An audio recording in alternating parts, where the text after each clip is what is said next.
Hello friends, welcome back to the channel Easy to Learn. My name is Divya and today's topic is Management of Burn.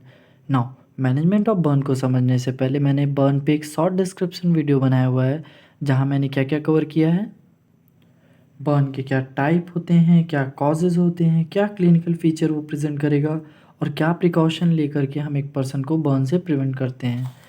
Now let's start the topic. First aid.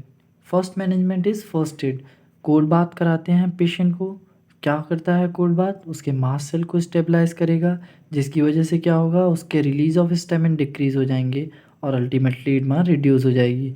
Now patient को हम एक ऐसे ward में administrate कराते हैं उस hospital में जहाँ पर एसी की फैसिलिटी हो और बर्न वार्ड की एक स्पेशलाइज्ड फैसिलिटी हो. क्लियर. वहाँ पर उसका हिस्ट्री ऑफ एम्पल लिया जाता है. एम्पल में स्टैंड कैसे होता है? ए स्टैंड फॉर एलर्जी. उसे कोई एलर्जी तो नहीं थी, उसने लास्ट मेडिकेशन क्या लिए थे, उसकी पास्ट मेडिकल हिस्ट्री क्या थी, उसने लास्ट मील क्या लिया हुआ था और इवेंट रिगार्डिंग इंजरी क्या था उसका. क्लियर.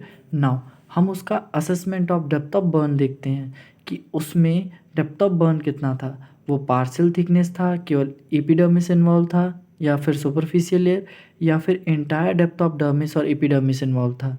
क्लियर. नाउ अब हम उसका क्या चेक करते हैं कि उसका extent of burn in term of body surface area के रिगार्डिंग कितना था. हम इसको कैसे चेक करते हैं? रूल ऑफ 9 के थ्रू, जिसको हम रूल ऑफ वेलेस कहते हैं. क्लियर. इसको हम एक डायग्राम के थ्रू समझते हैं. डायग्राम के थ्रू लाइक अगर उस पर्सन का हेड एंड नेक इन्वॉल्व है तो हम उसको 9% उसको हम काउंट करते हैं. अगर एंटीरियर ट्रंक इन्वॉल्व है तो 18%, पोस्टीरियर ट्रंक इन्वॉल्व है तो भी 18%, और उसका बोथ अपर लिम इन्वॉल्व है तो 18%. That means 9% and 9%. क्लियर. और उसके लोअर लिम बोथ अगर इन्वॉल्व हैं तो 36%, पर लिम इन्वॉल्व हैं तो 18% एंड 18%, और जेनेटिलिया को 1% काउंट करते हैं. क्लियर.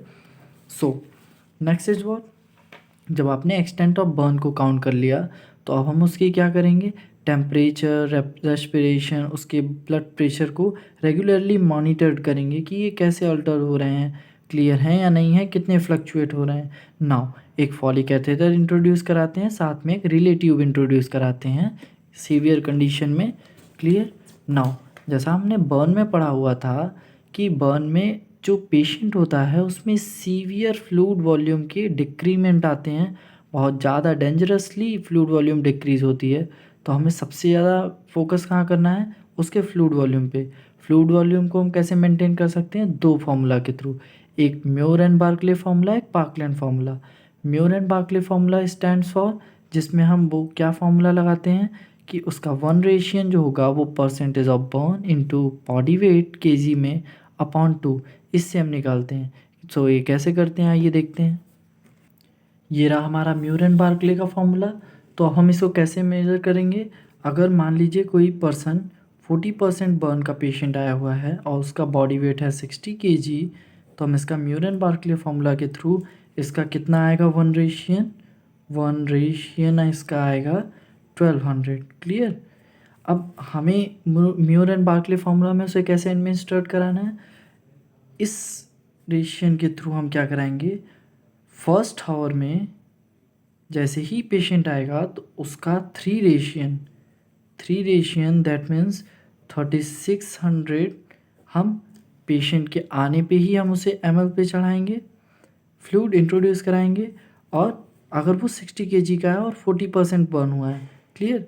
और सेकेंड 12 आवर में हम उसे 2 रेशियन का बॉडी फ्लूइड चढ़ाते हैं लाइक 2400 ml.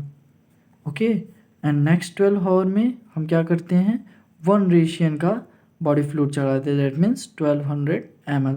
क्लियर. ये रहा Muir and Barclay formula. Now next is Parkland formula, जिसमें क्या होता है, इस फार्मूला में total percentage of body surface area और पर्सन का body weight up into 4 ml, इससे मल्टीप्लाई करके हम उसमें फ्लूइड का एडमिनिस्ट्रेशन कराते हैं. Now next is fluid replacement के बाद पर्सन का सबसे मेजर फोकस हमारा ये होता है कि उसमें ब्रॉड स्पेक्ट्रम ऑफ एंटीबायोटिक्स हम इंट्रोड्यूस कराएं. क्यों? क्योंकि पर्सन का जो स्किन है वो इन्वायरमेंट से डायरेक्ट कांटेक्ट कर रहा है अब. क्लियर. नाउ अब हम पेन मैनेज करते हैं कैसे? एनाल्जेसिक्स देखिए लाइक डाइक्लोफेनेक, एसिक्लोफेनेक, क्लियर। अब ट्रीटमेंट में हम क्या यूज़ करते हैं, उसके जो वुंड है उसको आयोडीन या सेवलॉन से क्लियर करते हैं और टॉपिकल एंटी माइक्रोबियल सब्सटेंसेस को लगाते हैं like silver sulfadiazine, silver nitrate, okay. और मेफेनिटाइड कॉटन रोल को अप्लाइड किया जाता है, क्लियर। अगर हमारा वार्ड बहुत ज़्यादा फ्यूमिगेटिंग है, क्लियर, हर टाइम पे वो फ्यूमिगेट किया जाता है, तो नॉर्मली हम सिल्वर सल्फाडाइजिन क्रीम लगा के भी हम उस पेशेंट को छोड़ सकते हैं, क्लियर। नाउ अगर वो सीवियर हुआ तो हम क्या यूज़ करते हैं, स्किन ग्राफ्टिंग, क्लियर। नाउ हम एक हॉस्पिटल मैनेजमेंट में क्या किया जाता है, जैसे ही पेशेंट आए तो उसका ABCDEF चेक किया जाता है, क्या एयरवे कंट्रोल उसका ठीक है कि नहीं, ब्रीदिंग एंड वेंटिलेशन कैसा है, C for circulation, D for any disability present, या E फॉर कोई एक्सपोजर विथ एक्सटर्नल इन्वायरमेंट है या क्या, और F for fluid control, clear. Now that's it, thank you. If you like this video please like share subscribe this channel. और हर video के and में मैं अपने नोट्स को उसके डिस्क्रिप्शन के नीचे दिए गए लिंक पे आप क्लिक करके वहाँ से आप उस नोट्स को पा सकते हैं। Thank you.